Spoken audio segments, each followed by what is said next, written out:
thoughts, views, and comments expressed by the hosts, guests, and callers on Beyond the Headlines are not necessarily those of management, ownership, or production unit of the Verizon Media Group. Beyond the Headlines is a production of ILTV Studios and cannot be reproduced or represented in part or entirety without express written permission of the Verizon Media Group. Beyond the Headlines is the intellectual property of the Verizon Media Group. Copyright 2021.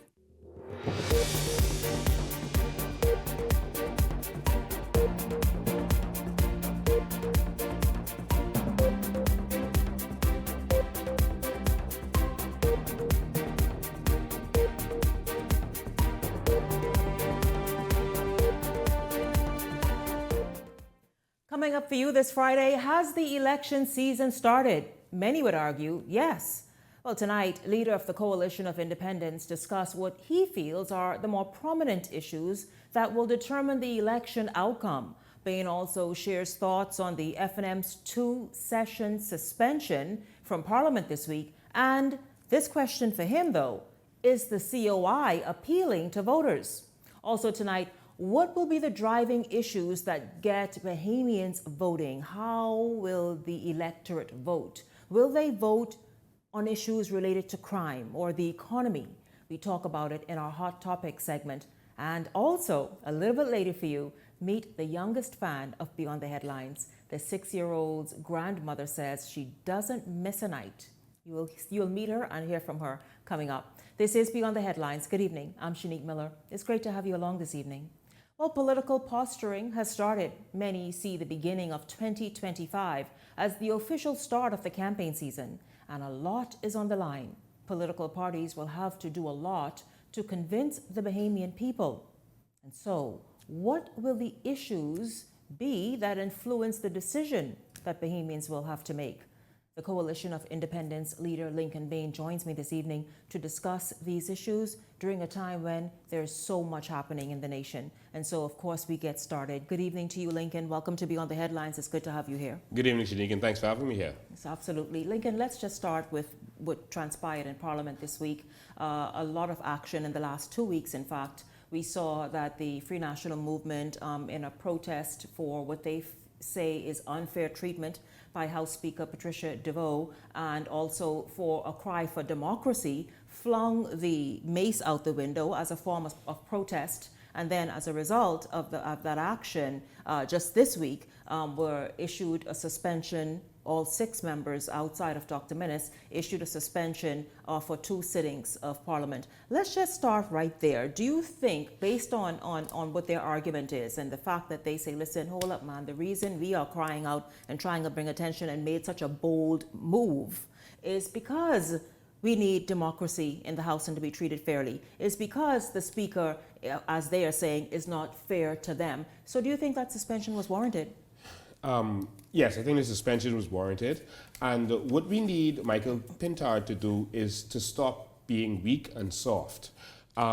If you are going to protest and you know you're going to break the law, not just protest because that's not against the law. If you know you're going to break the law, which they did by grabbing the mace, they assaulted, that was assault and battery by wetting up the House Speaker, and you grab the instrument that belongs to the House Speaker and you threw it out of the window. That could be a range of charges, all right? Because it belongs to the Speaker at this time. When Pinlin and those did it, it didn't belong to anyone. And so they had to make a decision in law to make everything in the House of Assembly belong to the Speaker so that if it happens in the future, that you could be charged.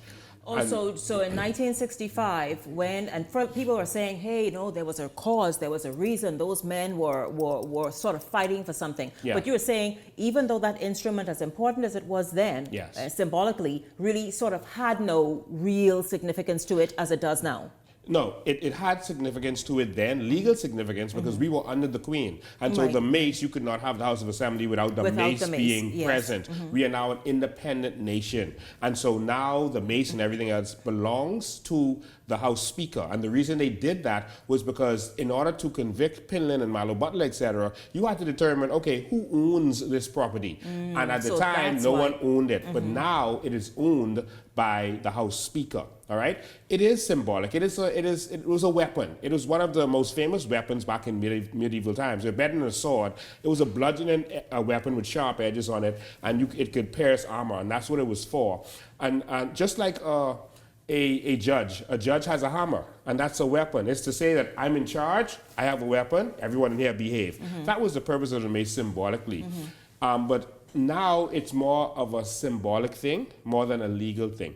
And so what I'm saying is, when Martin Luther King went out to block a bridge, when he went out to sit in a restaurant and eat, even though it was illegal, he knew he was doing something that he could get in trouble for. You don't cry after doing it. You go out there and you be a man and you said, I am doing this to take a stand. I've been locked up multiple times for protesting when I did nothing illegal, just for being there.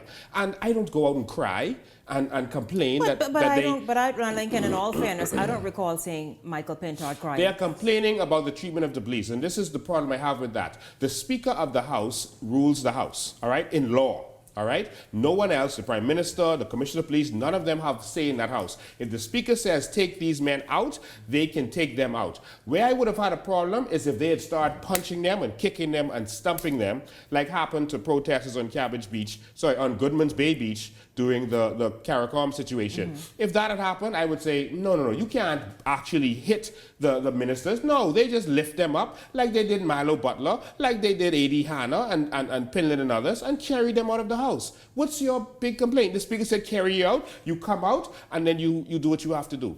The problem I have with the way Pintard is doing things is that I approached him a week before, and I told him to stop being weak, and I told him to do his job. His job is not to come outside like an activist. We have activists for that. Activists can come outside and bring attention to what's going on. He is the chairman of the PAC, and everything he is asking of the government, he can actually summons them. He can summons every document, every bank account, every record. He can summons even the Prime Minister to sit in the front of him and question the Prime Minister. He has that authority. So you're saying that he has not been using that authority that's right in his hand, and instead is resorting to something like this. And I heard him being interviewed a couple of days ago, and he was saying that, yeah, the PAC has met.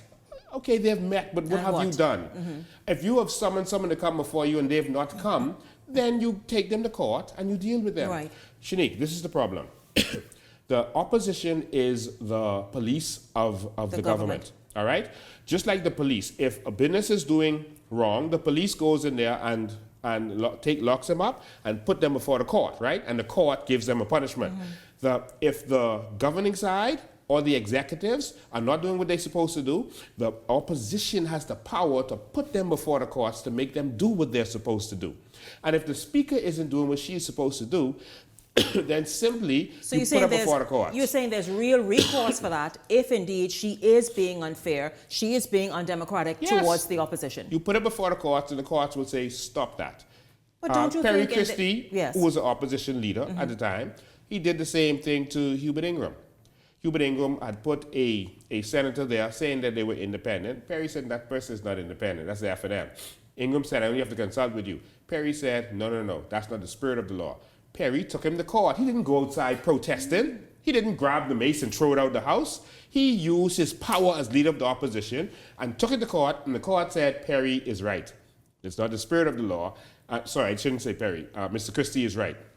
It's not the spirit of the law, and you, Ingram, you must remove that person. And that's what happened. Pinland, when he was in the opposition, he would force commissions of inquiry. He forced the UBP to have commission of inquiry. The F&M forced the PLP to have commission of inquiry. It looks like Pintard and Shannon Dawn and Dwayne Sands don't know their job. We need a government that works, and the opposition is a part of the government. And all I'm asking for is a strong opposition. I want you to understand the last thing. If you go to the police and complain that someone did something to you, all right, that person is wrong that did something to you. But when the police isn't doing their job, you have a right to go to the police and say, what are you doing? I made this complaint a long time ago. So that's what I was doing. I was going to the opposition, who was the police. So that's when you went there, Lincoln, and interfered with his news conference, Lincoln, you know you did that. This is what you were doing, trying to say, hi, Pintard, hello, I'm here, I'm listening to you. I stood by and watched and listened. What are you doing? I didn't interfere with anybody's news conference.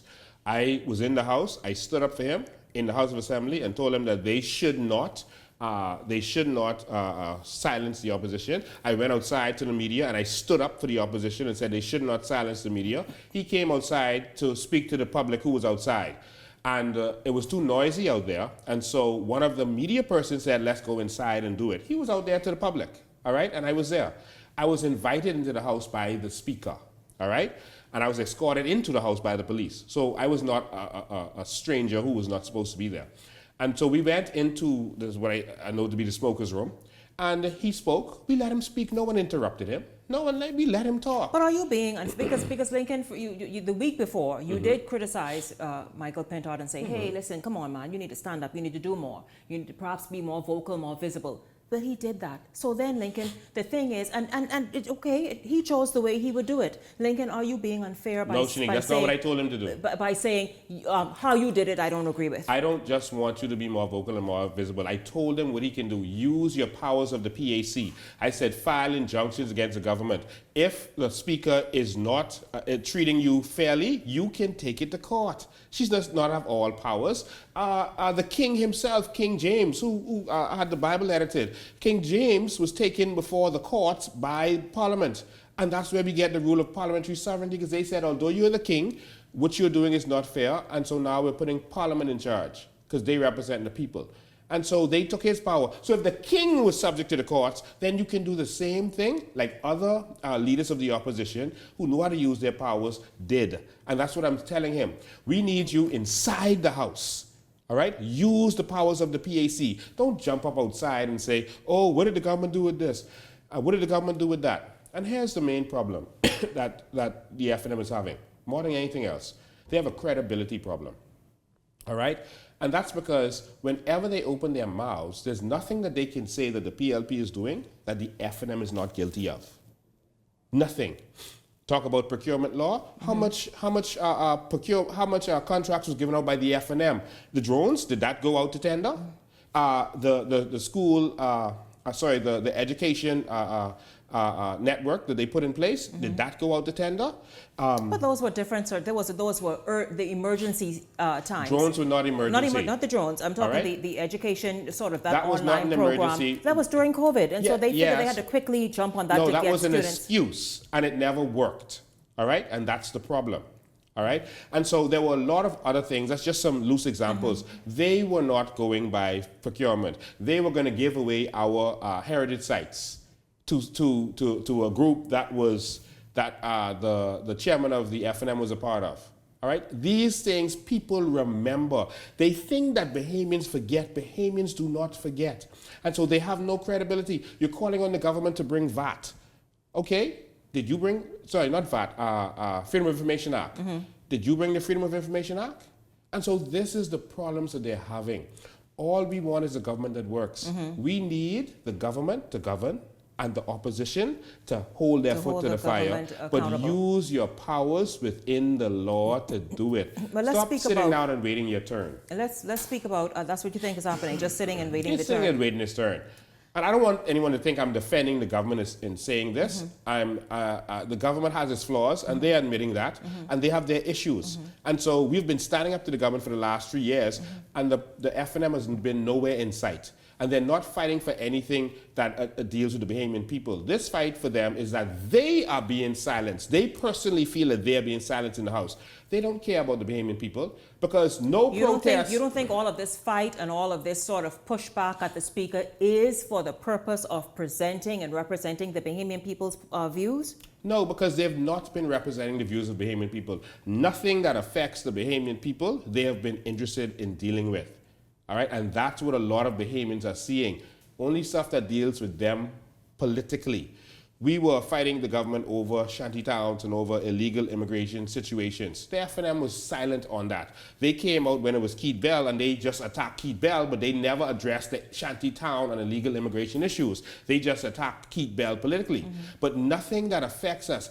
BPL and the situation going on with BPL right now, where's the opposition on that? Yeah. Where are they on the issues that really affect us? Well, speaking of the issues that really affect us, Lincoln, you know it perhaps better than I do that the political season has started. Yes. And certainly Bahamians have so much. I mean, it almost mirrors what the United, well, not quite, what the U.S. sort of voted on, but certainly issues of inflation in the economy, crime, and just sort of quality of life. What do you think are going to be, or perhaps already are, the most prominent issues, urgent issues that will determine the outcome of the election?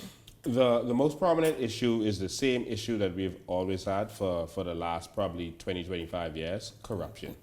We always have the opposition accusing the government of being corrupt. That has been going on for the last 25 years, back and forward, back and forward. Other issues that we have is, of course, immigration and the cost of living. I want to get to that immigration in a minute. But the last government, the F&M government, when they were in opposition, the Minister administration, they just campaigned on corruption. They just said corruption, corruption. They didn't even present a plan to the people.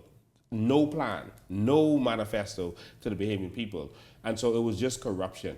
And so that's a big concern, and that is corruption. And if we can't get our country together, it seems like every term we get embarrassed internationally. Last time it was the Oban deal under the F&M.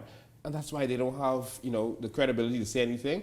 And this time we had FTX, and now we're having this situation. And so Bahamians are tired of the back and forth and the corruption. Now, let's talk about immigration. President Trump has made very clear during his campaign that, listen, he's going to get rid of the criminals who happen to be illegal aliens in the United States. More recently, he updated, other than asking recently, listen, can you all countries accept some of these people we want to deport? He sort of fine-tuned it and say, countries that do not accept their own citizens who are and have committed crimes in the United States, he will not do business with them. What does our immigration policy need to look like? Want to stand up to that? And then how do we navigate accepting our own citizens, not the other foreigners that was initially presented, our own citizens back here, and to be able to kind of put things in place that keeps Bahamian, again, crime is an issue, that keep Bahamian safe? You ever heard that saying, chickens come home to roost? A concern out there is that a lot of passports have been sold under not just this administration, but under the government, all right? Passports have been sold, and people were getting passports that should not have gotten them, and all kind of documents, but especially passports. So now, if you have people getting deported back here with our passport but cannot speak English, and have never been here, now it's going to be exposed. The whole thing is going to come unhinged. And so I think that's one of the biggest concerns that government officials, not just this administration, because other administrations did it too, that's the biggest concern that they're going to have. You're now getting criminals that came through the Bahamas, got something straight, and went over there. We heard pilots saying, and of course this is speculation, stuff that they were seeing passports going into Haiti. And this needs to be investigated. No one investigated it. No. We called for a commission of inquiry on it, and of course they ignored it. I think this is an important commission of inquiry to have. But they avoided the commission of inquiry by proroguing the House. Notice they never said why they prorogued the House, but we believe they prorogued the House because then they would have probably had to have that commission inquiry that we were calling for, and then they just transferred the minister out. But this is an important issue that has been happening. They've been selling our birthright, and this country belongs to us, and we cannot allow ourselves to be outnumbered because we have majority rule, and that's why I've been fighting. Even though it's not a popular fight, it's not a good fight to fight when you're a politician, because you're going to offend some people, all right? And some people who see themselves from a certain direction. But I have to put what is right, defense of my country over winning an election. I have to put defense of my country over a vote. And that's what my mission has been, Shanique. Yes. Now, Lincoln, let's look at the Coalition of Independents. How are you all resonating? Are you all resonating? Are you all appealing and attracting the voters? You went to Grand Bahama recently and participated in a by-election, and that didn't work out in your favor. So let's just look, as we all look towards 2025, which everyone is totally convinced and sold on. This is going to be the start of the campaign season. Let's just talk about the Coalition of Independents. You've already rolled out your slate of candidates ahead of everyone else, but how would you say, truly is the coalition looking? I think that the people have gone back and forth so much that more and more they are tired of it. They want something new. They just wanted a good option to try. I think that they've been disappointed back and forth, and so now they're going to try something new. And everywhere you go, you either hear people saying that they're not going to vote or they're tired of the PLP and FNM. And I've heard this from PLPs and FNMs, even persons entrenched in their parties who are saying, wow, we going door to door, and people saying they ain't want PLP or FNM. You know, and some people are telling them that they're going to try something different, they're going to try COI. It is happening. And so I think that if Bahamians are smart, they're going to treat this like, you know, a woman who's been hurt so much that she has to finally move on. You know, as long as you're letting him mistreat you, he's going to continue to mistreat you because he feels you have nowhere to go. You have no choice. And that's how they've been treating the Bahamian people. You could choose a PLP or our friends, the FNM, and you have no choice. But when that woman starts looking at someone else, guess what happens? All of a sudden, that man have to treat her different. You have to be like, oh my God, I might lose her. And if only for the fact that they need to be punished for their failures of the past and their mistreatment of the Bahamian people of the past, if only for that reason, you should try something different. And also, put some real strong people in the House of Assembly. Some people who know what to do. Have some opposition, like back in the day when A.D. Hanna and Pinlin and all them was in there. Have some real opposition in the House, and that's what we need. That's missing, huh? I thank you very much, Coalition of Independence leader Lincoln Bain, stopping by this evening to address a number of issues as all of us really sort of look forward to 2025 and what is projected to be a very politically active year. Certainly, of course, as we near the general election. I thank you once again, Mr. Bain. Thank you for joining us here on Beyond the Headlines. Don't go anywhere, because when we come back, we are going to get some opinions on a lot of what Lincoln Bain had to say from the Hot Topics panel, and in particular zero in on what the panelists feel will be sort of those real major issues that Bahamians need addressed that will determine how they vote. Beyond the Headlines is back right after this.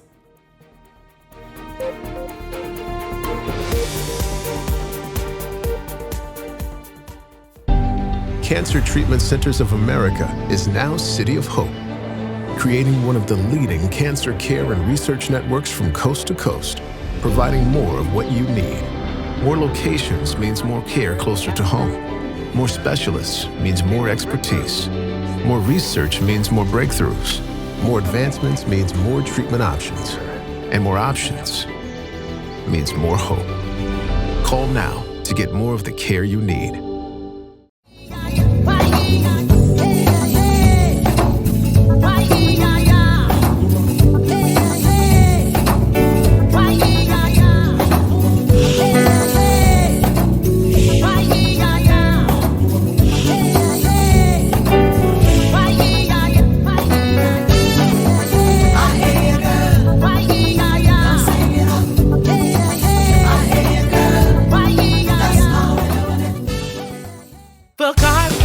Sheets and back mat, there's a place I know.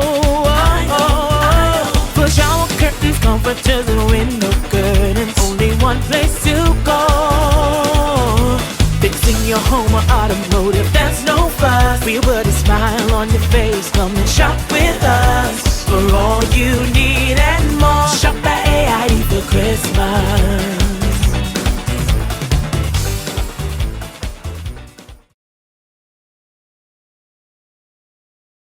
So you want a space, but not just any space. You need something with a little more potential.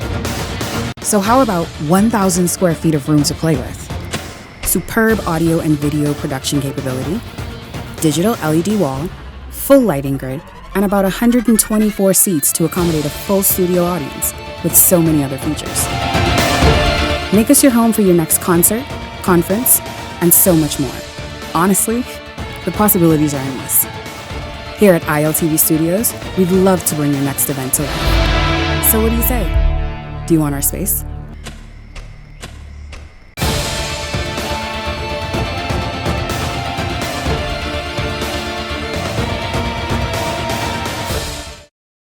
This segment of Beyond the Headlines is brought to you by EV Motors. Drive the future with brand new 2024 electric vehicles. EV Motors, powering your journey. Welcome back to Beyond the Headlines. Hope you're enjoying tonight's show. We're going to get into some opinions now and some hot topics. Of course, a lot took place this week. I mean, tons. Who was paying attention to all the headlines as they unfolded? Certainly, of course, our top segment, as we know that really just out the gate in 2025 will be the election season sort of officially underway. And I discussed with the leader of the Coalition of Independents about what he thinks would be the key issues that Bahamians are even now paying attention to, those that perhaps be the deciding factor for how the outcome of the election. Well, I'm going to start right there with tonight's panelists. Welcome to Beyond the Headlines, our contributors, Leslie Miller, Ellington Ferguson. Gentlemen, good evening to both of you. Good evening to you. Good evening, Bahamas. Good evening, Shanique. Good evening, Bahamas. Certainly it's a pleasure to be here once again, to lend my voice to these issues. Good to have you both here. I want to jump in, gentlemen. We have good news to talk about, but we're going to start right here. What do you all think with Bahamians sort of really talking about so much that's happening, the inflation and the issues related to that? Of course, just lack of housing that's available. A lot that's going on that Bahamians are crying out about. What will be, you think, the deciding factor, or the issues rather, that people will be paying attention to predominantly? Shanique, there's an array of things that Bahamians have concern over. Any number of things, from the economy to housing, some of the issues that your former guest, Mr. Bain, mentioned about corruption and all of these other areas. The government has got to zero in on these things come 2025 as this heat up election year, and Bahamians has got to begin to feel the government. The Prime Minister and the Progressive Liberal Party has done some things on the international scene that they talk about bearing fruit. I think in 2025, if Bahamians doesn't begin to feel the effect of those things, that they can testify that their lives are being better because of it. That's going to be crucial going into next year's general election, 2026 general election. They've got to feel these things. The government have got to be seen to be tough on crime and criminality and all of these things and corruption. Government have got to be seen to be dealing with these things directly and not skirting around these issues. These are the things. Housing, we've got to arrest this issue. Housing is a real challenge in this country. The government has got to not just speak to it, Bahamians have got to feel them. This year, coming 2025, Bahamians don't need to hear talk. Bahamians must feel them. They got to be touching people's lives. That you don't testify of what you're doing for the people. People has got to be able to tell the story. I'm feeling this. This is reaching out and affecting my life. I think the problems for 2025 is going to be basic bread and butter items. How does the policies of the government affect me as a Bahamian? How does it uplift my life and make the burden a little easier for my family and I? The corruption with the police force, defense force, has to be dealt with in a meaningful and forthright way.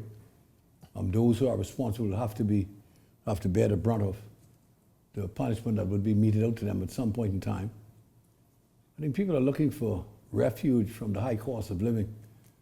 I don't know how that's going to work, because you have this group now called the diversification group that was put together.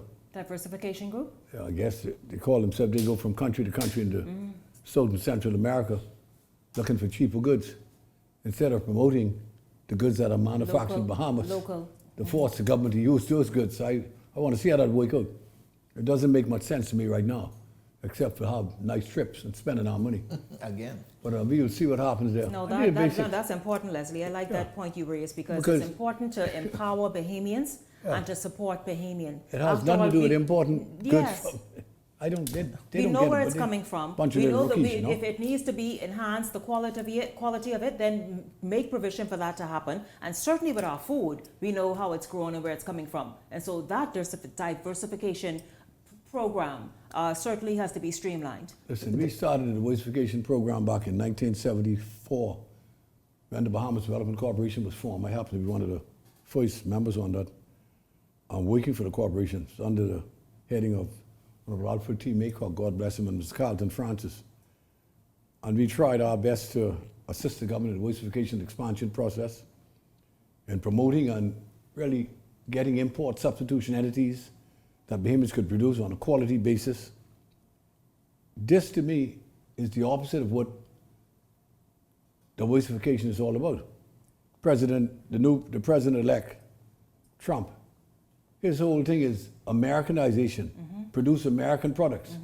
I don't know why the hell these guys don't get it. When you talk about the voicification on local products, you're talking about helping yourself, not importing the products that are produced by countries in this region that you could probably produce right at home. Now, the first step in that is to get your government and all the government entities in this country to buy Bahamians. Like Trump say, buy American. Yes. We're not going to let you, we're going to put prohibitive duties on you. They're doing the opposite. Yes. But I guess it is what it is. But I will continue to be on their backs to try to show them the way that if you really want to put a guy in his foot, you go and assist him and let the government purchase from him. Instead of going overseas and telling all the importers, this is where you can get cheaper goods. Why the hell those importers can't produce those goods in the Bahamas? And then we have to be careful of that word as well, cheaper, because if it's cheaper goods, what sometimes are the the product is inferior. Exactly. The quality is also you see? cheaper. And we are trying to address multiple things in this nation, including the health of this nation, but yet we're going to look for cheaper goods, whether it's on the grocery shelves or wherever else it is. I met a gentleman earlier today in the bank, and he said, I watch the show all the time. He said, one of the greatest problems we have is not only unemployment with young men and women, the fact that the average young man don't want to work. And he gave me some instances. He runs a key, Cocoa Key, and two other keys that he worked for, very wealthy Americans, black Americans, by the way, some of the international recording stars.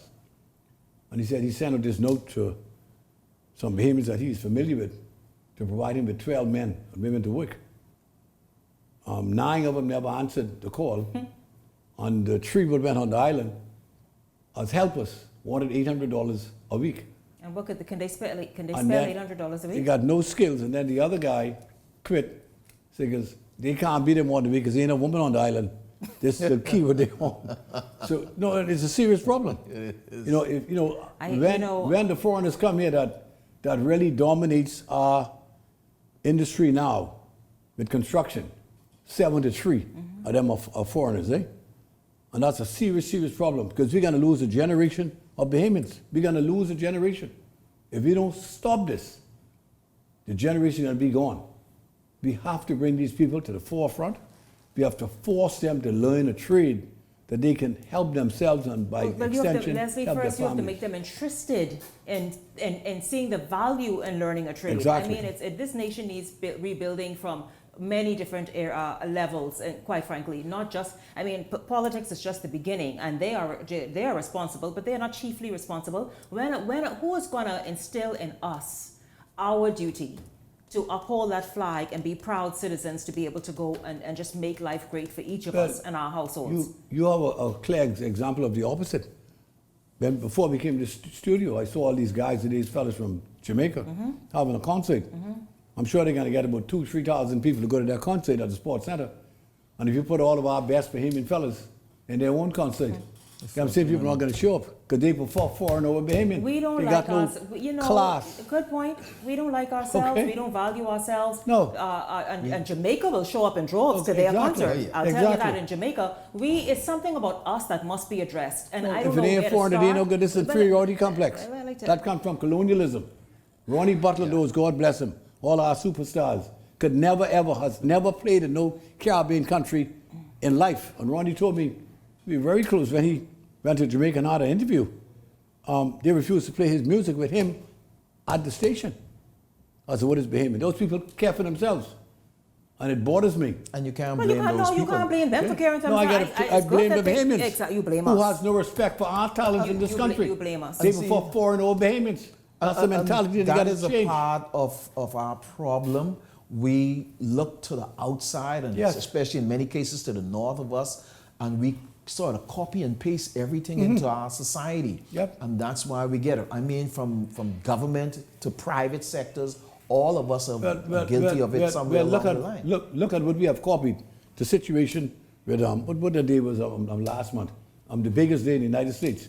what the holiday was? Thanksgiving? Thanksgiving. And they didn't even know the meaning of Thanksgiving. No. Thanksgiving is They not didn't even know the Bahamian meaning. thing. I It's have what we never do. practiced that even in high school in Miami. I stayed there for 4 years in Miami. Yeah. That's when the white man invited the Indians, after they took the territory, to celebrate with them. And they killed over 3,000 Indians, and that's what we celebrate. We must be deliberate Huh? about how we develop culture, about how we develop who we are as a people, And what there our needs to be influences clear are. vision, Yes, exactly as to yes. where we headed as a Yes. people. And I don't see that in this country. I don't see a clear vision for the national development of this nation, But for the perhaps strengthening you of mentioned culture. national development, maybe, because it's not going to take the men and women who are in parliament to help steer All all of this. us. Their thing is Yeah. to have policy in place to drive us forward. But that national vision, maybe it's time now for that national service, because it's going to play a role greater than just occupying the minds of people 18 to 24 or 30. So Lyndon attempted to initiate that in 1987, when the PLP won the election. He said it was time to inculcate these fellas' minds, young women too, that need to commit to services that's going to benefit them as men and women when they have families to try to take care of. Mr. Ingerman, though, said he was trying to form his own little army. That didn't work out, and the country was just adrift since then. That's over 30 years. Well, but we see what's going on, Over and it 30 needs to be years. reeled in urgently and now. Leslie, you mentioned about the issues that people will look to see resolution Yeah, basic in bread and butter 2025. Oh yes, absolutely. But it's How does it affect my pocket? Something you mentioned about the corruption in the police and defense forces in terms of many of their senior officers being caught up in that major scandal in the indictment that we know is hanging over our heads. Will we see 2025? Will perhaps we saw the Commissioner of Police resign. Will It's there such a be, disgrace, you know? it is. Will there be a resignation from the Commodore, you all feel? I don't think I've seen You mean the anything Commodore, yeah. sufficiently to Well, he drove the plane. to walk. One The of the Commodore? fellas, don't forget. No, I said not him. No. One of his men. I don't see sufficient to warrant the resignation of the Commodore. I think these entities needs to be properly cleaned up. There need to be some stringent measures put in place, as he mentioned, that they're doing to kind of streamline some things on how they do some things, who get information and all of that. These things will happen from time to time in these various organizations. And I said it earlier, we've got to be careful of overreaching and overreacting in this whole situation. So how do you Because- then justify the departure of the Commissioner of Police, who most people know is a decent Bahamian? Let me Has never been in let me trouble. say How- this: how- we're how do you talking justify about that? this officer, this particular officer under his leadership. Yes. Hold on, the Defense Force officer, one officer that was caught up in this. Mm-hmm. We've had. I didn't base what my call based on what happened with the U.S. indictment. Okay, my call was based on the amount of high-level officers during the course of 2024. You all know that I called for the resignation of the commissioner prior to this coming out with the U.S. indictment, Shanique, right here on this show, because it was just too much of high-ranking officers were caught up in from anything from rape to the thing with the armor truck robbery. another one right this week. High-ranking officers, and another one the entire of 2024. Another one. I missed that one this week. Yeah. Then- Another police officer? Yeah. Yes, Charged with rape. the entire of 2024. That is the reason why I think called there's for it. It's something just on too East Hill much Street. of the high-level water. officers. The Defense Force same is a green little building, that's what's going less on. at this juncture. On the So compound, that is the difference That there. whole compound need to be must be bulldozed and built again. So the question is, where do we go from here? A New Year's upon us in 2 weeks. I think Where's the country going? from a leadership perspective, and I think the PM is supposed to be meeting with the commissioner, the new commissioner soon. No, the outgoing Incoming, commissioner and the incoming. We need to sit down and we need to really chart a course. We really need to get our bearing. I think as a country we have lost our bearing. Okay, we need to refocus. We need to re-look at how we're doing things. Where are we headed? Is there a clear plan needs to be a national as vision. to where we're headed as a people? Yeah. Does every Bahamian know this is the direction that we are going? That know when the next administration come in, they shift left or they shift right. No, we need to know where we're going as a country, and every administration is charged or mandated to steer this craft in this course. You know, I think at this time we have such an influx of foreign elements in our country. To give an example, I read the New York Times on Tuesday. We're in the Dominican Republic now. Their policy is to send 10,000 Haitians back to Haiti every single week. They have been doing it. 10, and that's what they've been doing. They said last April they had 500,000 Haitians in the Dominican Republic. And as of last month, it was 1 million. Mm-hmm. And they said they're not going to accept it anymore. But what was most surprising to me was the fact that historically, after Haiti gained independence, I think it's 1884 or 86, Haiti dominated the Dominican Republic for years. They were the dominant factor. And that's why they got this hate between them and the Dominicans. That they ruled the Dominican Republic. I didn't know that. Mm-hmm. Most of us didn't know that. I wasn't aware either. Okay. I wasn't aware, but we do know, and we've discussed it before. And the president is making it. The Dominican Republic has taken a position that they're just like many countries now, have a very strong immigration policy that they are enforcing. And the United States now is saying us too. And so what Dominican is doing is sending back hundreds and hundreds. You said what thousands, is more but interesting hundreds of Haitians. That the president of the Dominican Republic said, listen, we're not going to take it anymore unless the international community step to the plate.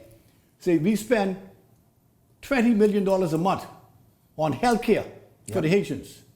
$20 million a month on educating the Haitians. They said we're not going to do it anymore. Absolutely, you can't we have a country to run. They got a country to run. So Leslie and Ellington, what does our immigration policy in 2025 and forward need to look like? Got to change. Lincoln Bain spoke to it. Period. He spoke to it, and he talked about the level of corruption that have taken place, where people are getting passed, and you can't blame Trump when he said that President Trump is going to send people back to this country who come from here. Or whichever country. Has some kind of document. Now, when they come back here, that is where, what are we gonna do? If we're serious about dealing with immigration, we need to look at those documents. Where did you get this? Whose signature is this? Who signed off on this? In 2000. If we're serious about it, we've been playing with it, and we've been, people have come here, they've been able to be here for years, they've been able to get fraudulent documents and move on to the US. So we have to accept them back because they have our documents. In 2000, the United States government, the Canadian government, the British government made a decision. We are ridding our jail of all foreign nationals that in our jail on these serious charges, rape, murder, sodomy, you name it, they had it. First place they sent them to was Jamaica. The Jamaican government said, listen, if they don't have a valid Jamaican passport, not a fraudulent, valid one, they're not going to be allowed. You could land the plane, but they will not get off. They did not get on our tarmac. Standing on business. That was done. Standing on business. They went from there to Barbados. Barbados tell them the same thing applies here. Went to Trinidad. You know where they came? They came to the Bahamas. And over 350 of them got off the plane here with no documents. What happened to us, Leslie? They pressure Mr. Ingram government, okay, because they're closest between the parties, and they are still here in this country. What happened to us? That's why I know, us Bahamians. We had the guts to do the right thing on behalf of the Bahamian people. Because the United States put pressure on you and you cave into them. Now President, and by the way, is damaging this country. It wasn't the new president that told the Bahamas that they would like for them to take the foreigners, you know. The Biden administration. Oh, this started from then. The Biden administration made that pitch. Okay? The current president is coming in on it.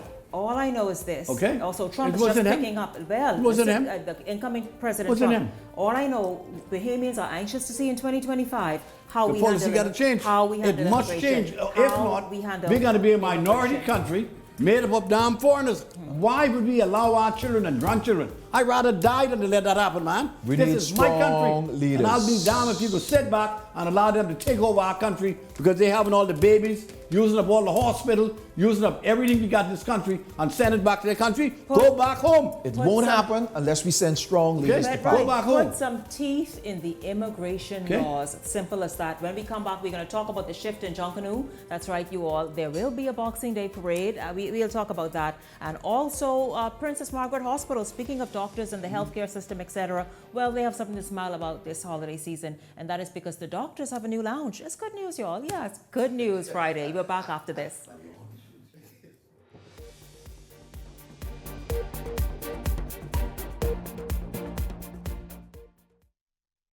Edenwell has expanded their testing menu. We now offer blood work, drug screening, and so much more. Our hours of operation are Monday to Friday, 7 a.m. to 5 p.m., and Saturday, 8 a.m. to 1 p.m., located on 11 Madeira Street. We are here for all of your laboratory needs, with fast and reliable lab work done by our friendly and knowledgeable staff. Let us help you take the needed steps to stay in the know about your health. Let's keep working towards a healthier you. Stay eating well. Get ready to win Lucky Bucks. Wherever you see this taxi, flag it down.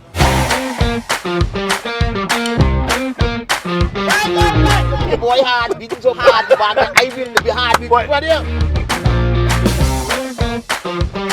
I'm looking for my first contestant to ride in the Lucky Taxi. You walk in the taxi, you got to do the Lucky Walk, brother.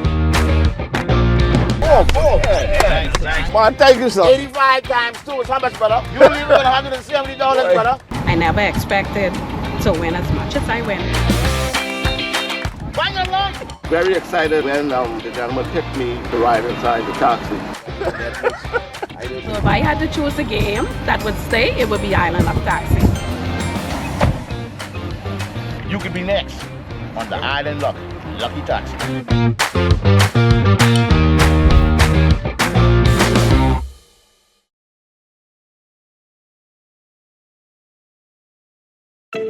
Tired of driving around from place to place just to get your car insured and licensed? Frustrated with the process of being back and forth from your insurance company to road traffic? Well, BMG Insurance Agents and Brokers just made insuring and licensing your motor vehicle as easy as 1, 2, 3. Step 1. Visit us at the Road Traffic Department, Section 1, Thomas A. Robinson Sports Stadium. At our office, you can purchase or renew your insurance or get your vehicle inspected. We at BMG Insurance Agents and Brokers represent major carriers. Step 2. See the professionals at Road Traffic to get your vehicle licensed. Step 3. Enjoy your day. Insure with BMG Insurance Agents and Brokers today, saving you time and money. Your one-stop shop for all of your insurance needs. Great rates, convenient, excellent service. For more information, call us at 322-2221.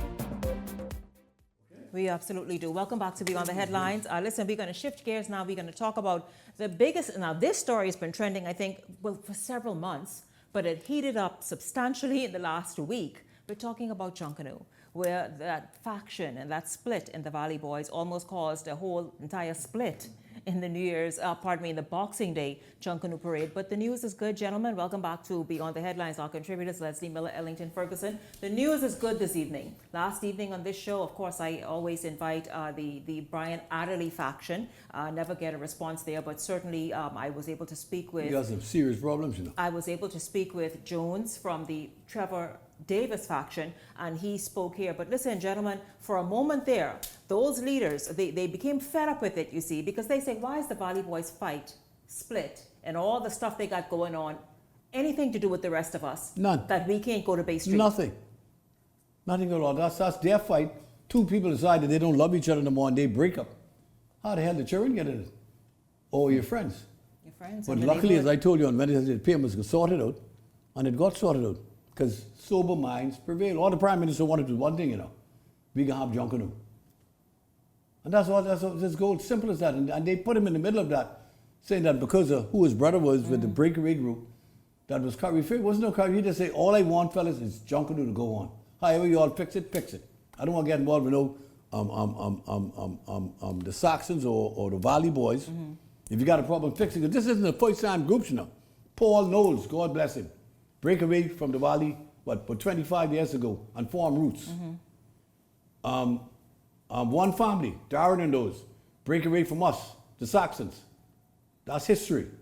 The music makers, break away from Chippy them about 30 years ago. That's history. So groups always break up when they become too big.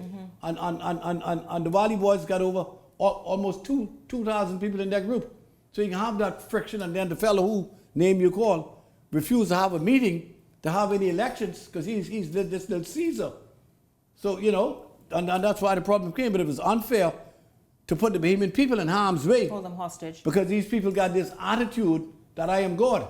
And then the fellow who really was the king of the Wally boys before, his son had this attitude that this is my daddy group. Where the hell your daddy get group from? He's a part of a structure. Yes. Doyle Burris, the Ants and all the rest of the fellas on the blocks. I'm Charlie and all them fellas who was in there working like hell. But luckily, I'm thank God it's over with. And Junkunoo is Junkunoo. So I guess you got to thank all of them. Absolutely. And thank the Prime Minister for getting them together and made the announcement from his office that common sense will prevail. That's all people want. Yeah, Shanique, this is something that is unfortunate, and they almost went full circle and came right back to where they started from. Yeah. I think some personality injected themselves into this inner fight of the Wally boys, and there are some persons on the outside that wanted it to go a certain way, that had leaned to one side over the other, and that's why it became so tension, so much tension in between there and in between the whole Junkunoo thing. They pulled the whole Junkunoo into the Valley Boys feud, which should not have happened. I think the Valley Boys is continuing to work where they work. Like Mr. Jones said, that this is uniquely different from a breaking away situation. It was never a fight about breaking away, about forming our own group. Within the Wally Boys, this was about, hey, let's get our group together, let's get some accountability, let's get some transparency, let's have meetings, let's have elections, and let's organize our group properly. That is what this has been for them, and it just so happened that it ended up in factions, and hopefully everything worked out in the best interest of the majority of the persons still involved in that group. Like he said, they all are Wally Boys, and they're just trying to sort out their business. Let them do that. Let Junkunoo go on until they sort it out. Bahama told them last week, point blank, the executives called them in. The $60,000 check is here. When you all finish your little spot, you come and get the $60,000. Until then, you get no money from us. Well, I think both factions now are going to Bay Street with that's going to go into next year. Absolutely, okay. With nothing. It really did not have to drag on as long as it did. Absolutely. But the good news is it's been resolved, and now Bay Street is on, because people come from all over. They tune in, they stream, they fly here, build their vacations around attending Junkunoo. And so certainly, of course, it's good that that's been resolved. Yeah, thank them for coming together. Yes, and yeah, of course, absolutely. So hey, the biggest show on earth is on. So listen, guys, this is something to smile about. The Public Hospitals Authority Foundation and the Aiden Roger Karen Children's Foundation. Leslie, why are you laughing? This is good news to share about I just want something to sit down in, that's all. No, this is the doctor's lounge for them to relax. So where we go somewhere different. Let me just finish. Let me tell you all good news. And I want to say something when you finish. What you want to say? Let me hear you. I want to say that at the Princess Margaret Hospital, my brother was there. In fact, he went back there again today. I don't understand the nurses and doctors alike. They are the most impersonal people I've ever met in my life. No, I'm serious. You're there against the wall saying hello, and not a single one, 90% of them park you. None would say hello. None would say hello. Leslie, the people are busy. down and out. They'd like for you to say hello, how are you? Hope things are well. 9 out of 10 don't even say hello or say well, let me tell you my experience, Leslie. I don't know how they didn't say hello to you, because I'm talking about me. I'm not me. Forget the pot cake. I'm talking about everybody who have family members that were sick. Yes. I was very disappointed, extremely. I told them I had to talk about it. Leslie, let me tell you. Disappointed. Yes, okay, they should be more personable. Yes, because people are in a vulnerable state. Yes. But Leslie, also think about it. Think about trying to run to the next thing. You know, that place is a maze. I understand. So, because I want to tell you, okay, last week, I had reason to be in A&E. I went there, rushed back to this show. After the show, rushed back there. And let me tell you, oh my God, I would say the doctors and nurses there are a breath of fresh air. Yes. There are some young doctors there, and I think her name is Dr. Clark from Southie Luther, in fact, Wims Bight. Okay. Shocked, you wouldn't even know she's a doctor. They are the most amazing people, and you're right, because at that time people are highly personable. Yes, people are highly stressed. That's what I'm saying. Say hello, how you doing? People are highly stressed. Good luck to your family member or something. That's all. Yeah, but so if a stranger stop, if a doctor who wants nothing to do with your case, don't matter. Make you feel good that somebody's concerned about your welfare and the person who's there getting treatment. I'll tell you this though. Just be decent. Hello, how are you? We know that the public healthcare system is saddled with many issues.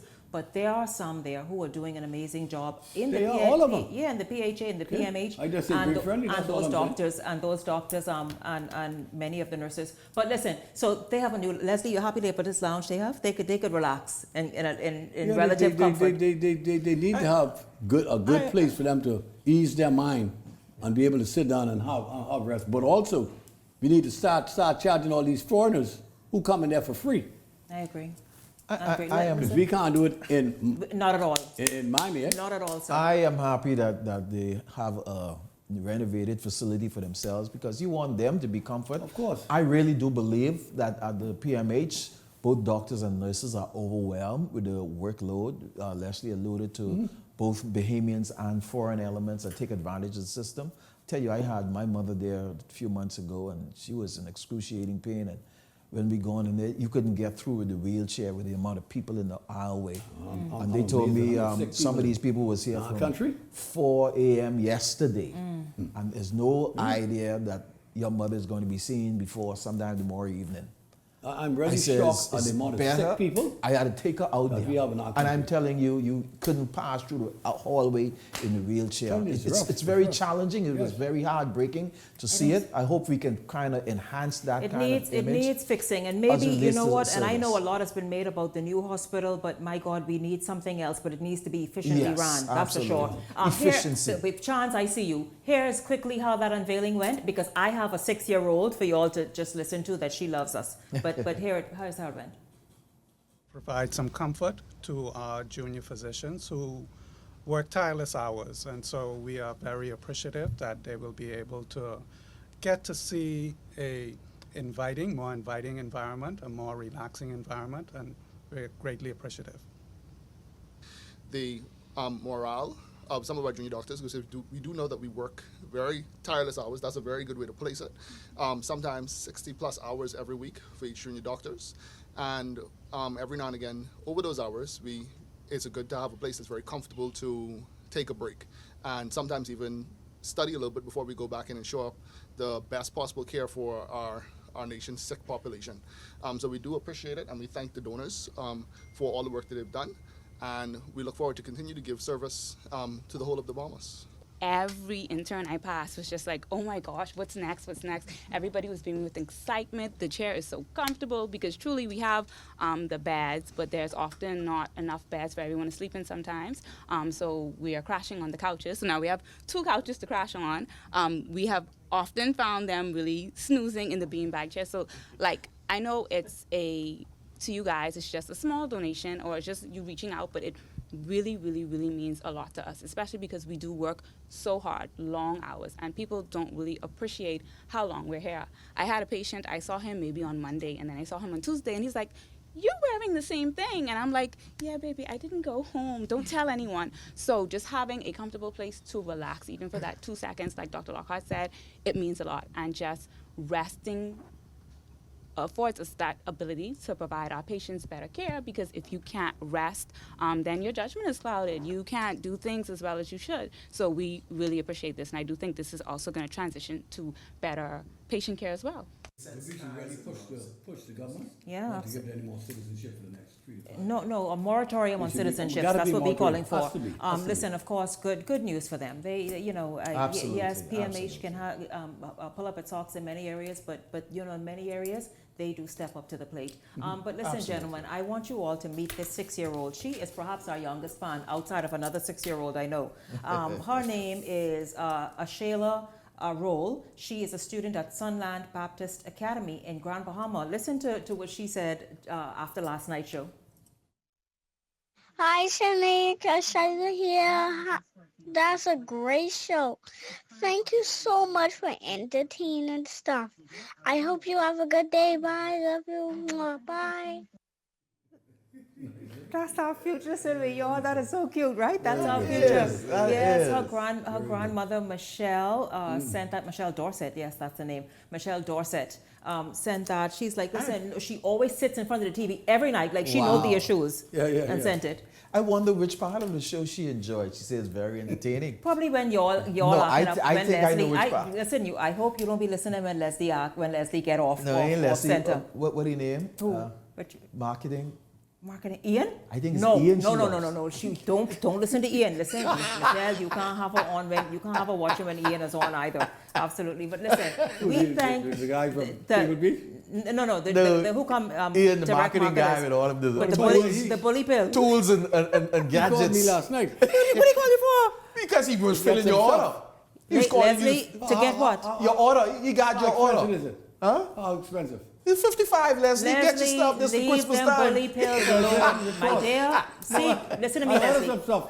If you called me this morning and say, he ain't hear from me last night, he said, man, I was busy. Leslie, let me tell you something. Christmas, look at let's enjoy Christmas and go into 2025. Leave them. I can call your children. You know I know them. So, leave them pills alone. You saying don't go to the fella? No, don't leave that pill. Go to him for something else.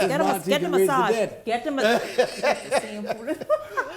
He said the 70-year-old man was excited. He said 82-year-old. 82-year-old. Listen, Ian, stop lying. Man, listen, Leslie, leave them pill alone. I don't care how natural they are. You leave it alone. That's all I'm saying. Listen, gentlemen, I think Ian, I sell it to everybody. Matter of fact, Lincoln was here, earlier, Ian. Sell it to him. Sell it to people like him, not Leslie. Leave Leslie alone. Right. Mm-hmm. But listen, I if think I get hated later, don't worry about that. Thank you all. Leslie, listen to me here. I thank you all so much for tuning in this week, hanging out with us all week long. We certainly enjoyed having you along. And we look forward to seeing you right back here on Monday for the entire Beyond the Headlines team. I'm Shanique Miller. Make it a blessed weekend, everyone.